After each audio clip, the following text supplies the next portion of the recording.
Hey y'all, welcome back to another episode of This with Krish show. I am your host, Krish Dokia. Now, before I jump into today's episode, I've got something really exciting to share with you. So as many of you know, this show started as a microphone, as a camera, a few really strong opinions, and a whole lot of, caffeine, right? And it grew. It's grown super fast and faster than I expected, right? And because of all of you, the listeners, the shares, the critics, the trolls, the hey man, you were wrong about that crowd, it has become something way bigger than just a podcast. So here's the big announcement. Are you ready for it? I should figure out how to do this drum roll thing, but I don't know how to do that yet. Anyway, so as you know, I had a website for the show called thiswithkrish.com, and we're officially renaming the website. What was previously thiswithkrish.com is now evolving into thisnewsroom.com. And you start seeing some of the branding shift. We put some teasers out there. The look will change. The structure will feel more like a kind of a full news and media platform. We just added a weather app within the website. We are in the process of building out the app as well, right? But relax, right? Take a deep breath. This show is not going anywhere. In fact, we're not changing the name of This with Krish show. The name will remain the same.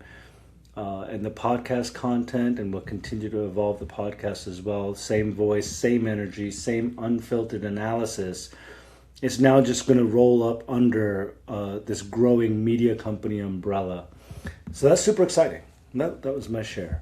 We're building something bigger, right? News, sports, culture, analysis, all under this newsroom. We've got 2 or 3 writers that I'm interviewing.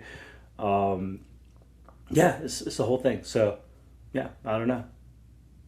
Welcome to my world where everything is just wild and fast-paced and just stuff. Anyway, it's growth, it's scale, it's evolution. It's the same steak, just on a better dish, okay? We're not going to start charging subscription fees for all the news articles. I think we're like at 230 articles at this point. We have 14 million unique visitors in 90 days or 120 days, whatever it is. So you'll start seeing the new branding. Just know nothing you love about this show is changing. We're just leveling it all up, okay? Anyway, let's talk about something that affects almost every single household in America and increasingly around the world, okay? It's social media. You may have found the show through some social media posts that we share, right? But social media and the mental health of our kids.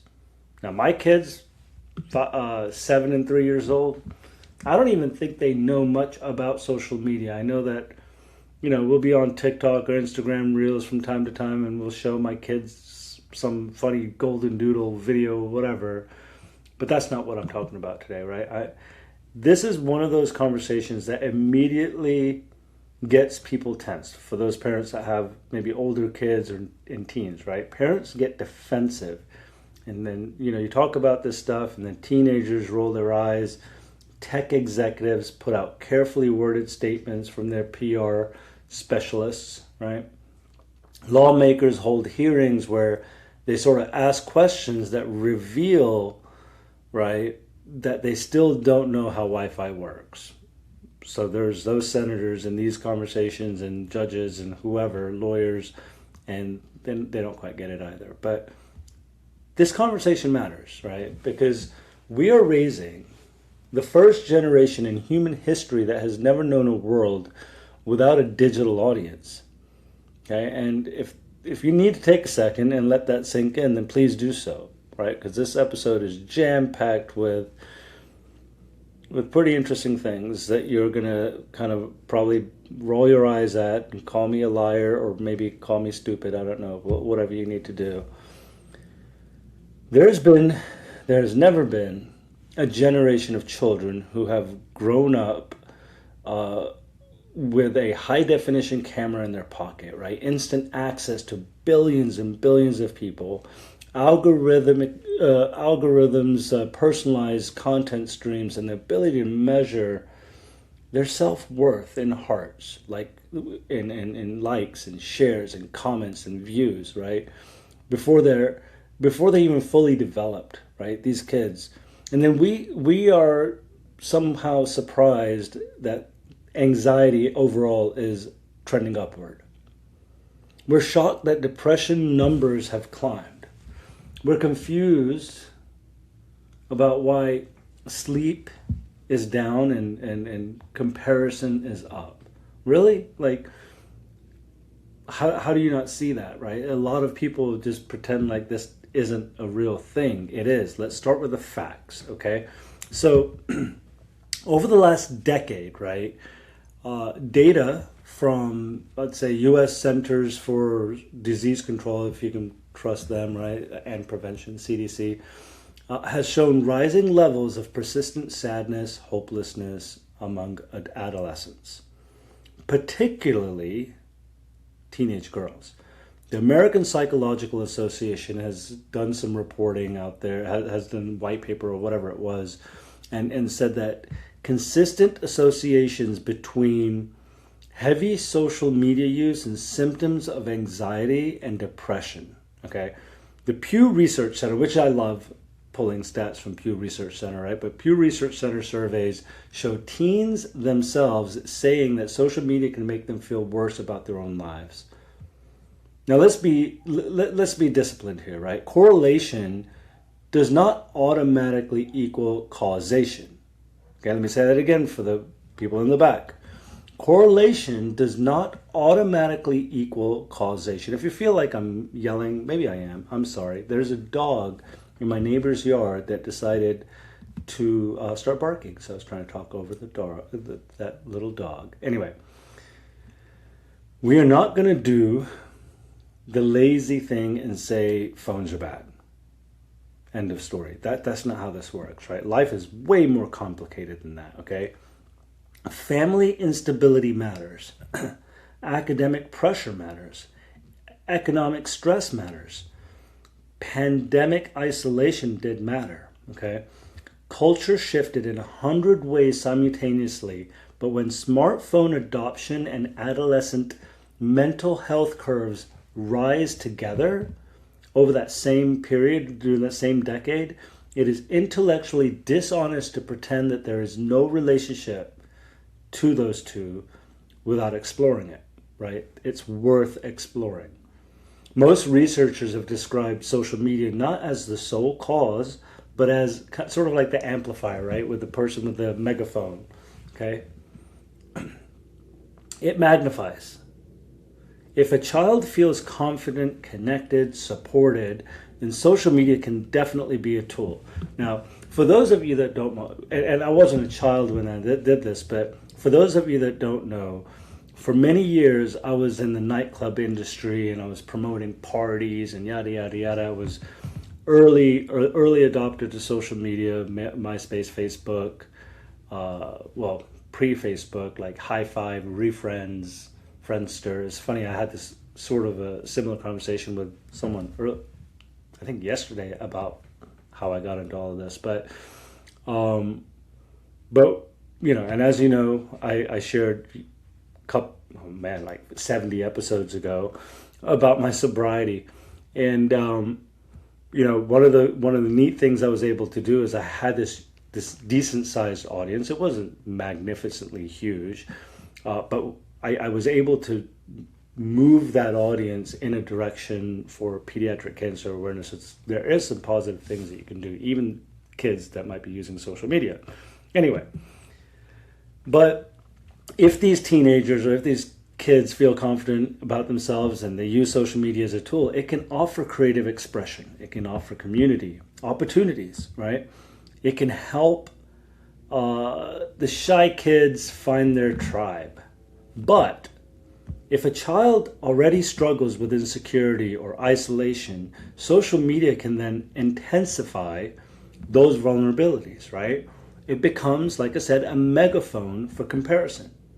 It becomes a loop of validation and, a loop of validation seeking. it becomes sort of this highlight reel that distorts reality. And we know a lot of people live in that as an adult, right?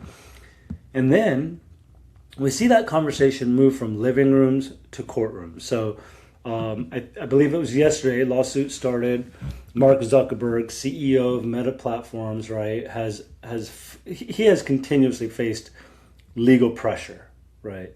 But this specifically, legal pressures as families have filed lawsuits alleging that platforms like Instagram and Facebook have knowingly designed addictive features that harmed children, right?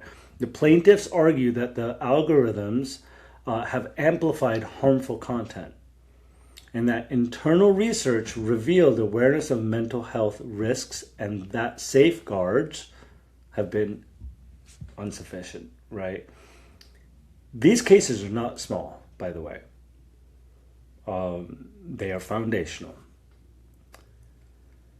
So the question at the center of all of this is, are social media companies merely neutral platforms hosting content, or are they responsible for how the algorithms shape user experience? That's the question. Okay.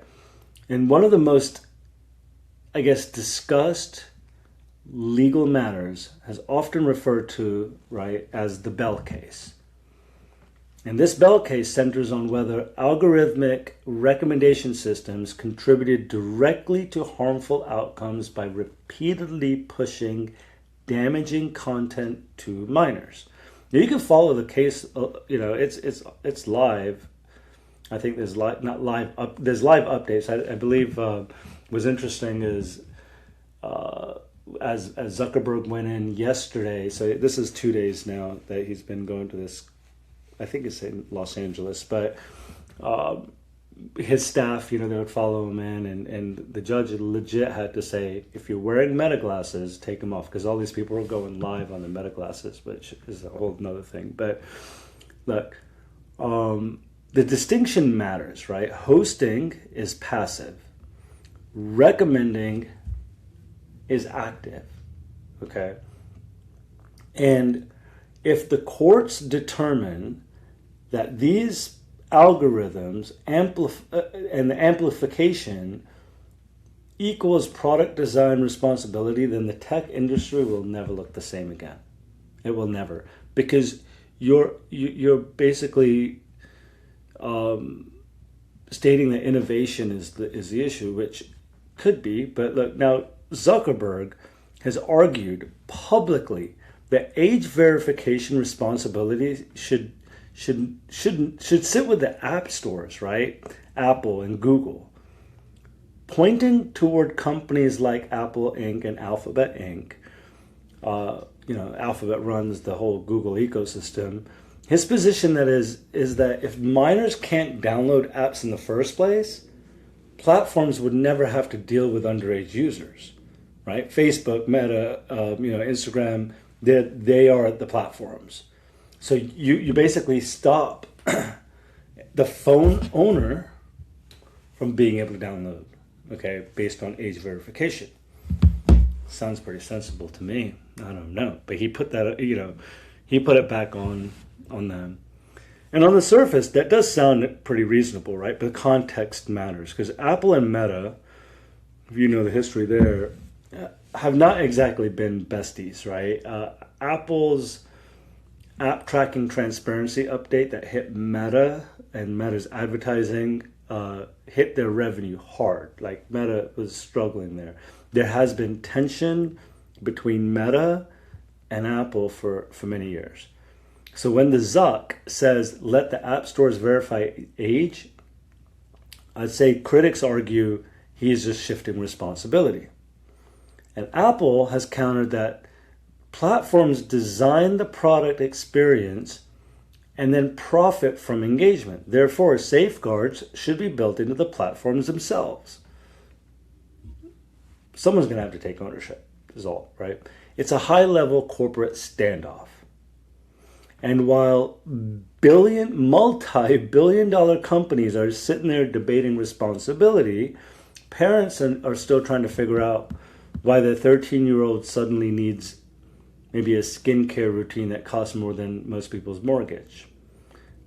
And that was a joke. But honestly, a lot of self-harm, I don't want to say the word online just in case YouTube decides or Spotify tries to like ding me, but there have been some kids that have taken their own lives. Okay, this debate is not uniquely American either. Australia, right, as I think I did an episode on this as well, right? Australia has proposed strict age verification laws and debated banning certain platforms for younger teens, right? France recently, and I know I talked about this, requires parental consent for minors under a specific age.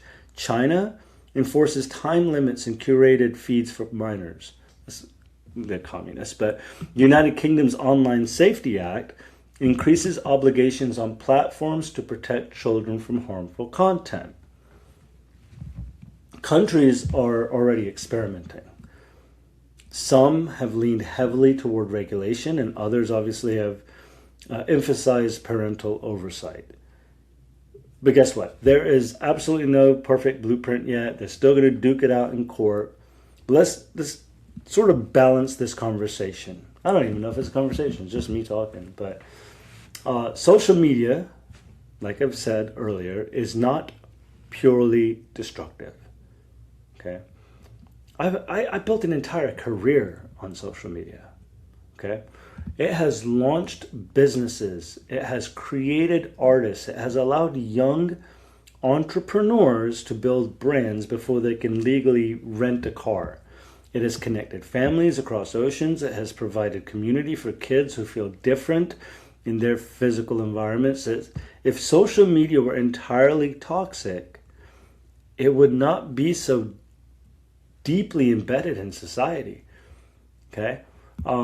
It offers value, and you have to seek that value. Okay? Whether it's, I know freelancers in the marketing world that run their entire business off of recommendations through Facebook groups, right? Small businesses that rely on reviews. And by the way, Google My Business technically is social media as well. So when you're leaving restaurant reviews, that's social, okay? But anyway, value. It doesn't eliminate the risk, right? One of the most significant mechanisms psychologists discuss is the dopamine engagement loop. Infinite scrolling, intermittent rewards, right? Personalized feeds. They're all doing it now. And those feeds learn your preferences and deliver content precisely calibrated to, guess what? Keep you there. None of this is accidental, right? It is all 1000% engineered. It's on purpose, you guys. It's not by accident. You didn't see that umbrella that you were looking at on Amazon suddenly reappear on Facebook and the video about someone using that same umbrella. I don't know. Like, it's pretty creepy, but it's real. Adults struggle with it, okay? Expecting adolescents with developing impulse control to navigate all this without guidance is sort of like handling them the keys to a race car and hoping they figure out how to use the brakes. Then there is social comparison, and I like this one, right? Social comparison, right? Teenagers, man, they're awkward, right? They're in the middle of identity formation. Now, layer on top, that constant stream of curated images, filtered faces, and edited lifestyles and exaggerated success. The gap between my normal life and their highlight reel can distort their self-perception, right, in really powerful ways. And then I talked about sleep disruption, right? How many of you, raise your hands, I can't see you, so you can do it, sleep with the phones in their hands after looking at TikTok scrolls for hours, okay? Late night scrolling reduces sleep quality. Sleep deprivation directly impacts mood regulation and resilience. And a tired teenager is a vulnerable teenager. Oh, and let's not forget cyberbullying, right? Cyberbullying, guys, adds a whole other layer. It's not playground teasing, you guys. Digital harassment can reach hundreds of their peers instantly and live, okay? And it's all online forever. So what do? Do we ban everything? Do we pretend all of it or any of it's not harmless or all of it's harmless? Neither of those extremes work, you guys, right? Neither of those, you're going from one extreme to the other. It's different than like saying, hey, my kid's not going to play video games. That's a little bit different. Naturally, I did an episode about that. Balanced reform might include improved age verification systems, right? Better parental dashboards, more transparency around algorithms, default protections for those kids, right? For those minors, and even clearer data limitations. Lawmakers will continue debating where corporate responsibility begins and ends, but no regulation replaces parenting. You knew I was going to get back to that, right? Delaying smartphones can reduce early exposure, right? I know people, i.e. myself, I gave my son my old phone. He has a Batman case on it, but he only uses it to take pictures of cars when we go to car shows. So it's actually just a camera at that point. But establishing device-free bedrooms, right, that protects sleep. Open conversations build trust. Teaching digital literacy helps kids understand how these algorithms shape their feeds. None of it's by chance. They're going to expect it. They've started consuming it and absorbing it and thinking that the way they are treated online by these platforms is natural. And that's a scary thing, okay?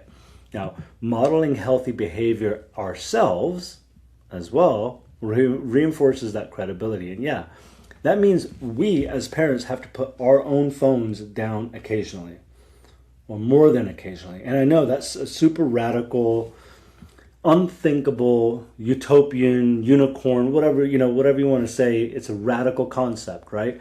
The deeper issue may not be social media itself, right? It may be, at least I think, is the cultural fragmentation. Social media did not invent loneliness, right? Loneliness existed forever ago. But what it did do was expose it. It did not create insecurity. It monetized attention and comparison. If families are disconnected and if community engagement declines, if real world relationships weaken, then guess what? The screens will fill that vacuum. Guaranteed. It will. It does. It does. It's real life. So the real question now becomes, what kind of digital childhood are we building? There's literally no escape from it. And although I'm lucky because my kid goes to a school where they don't do iPads, which I'm so freaking ecstatic about. But the childhood that we are building, this is not about fear. It's not about stewardship. Technology is not going backward. If you've been keeping up with artificial intelligence, right? AI will make feeds even more personalized. Platforms will continue to evolve at a rapid pace. New applications or new apps, right?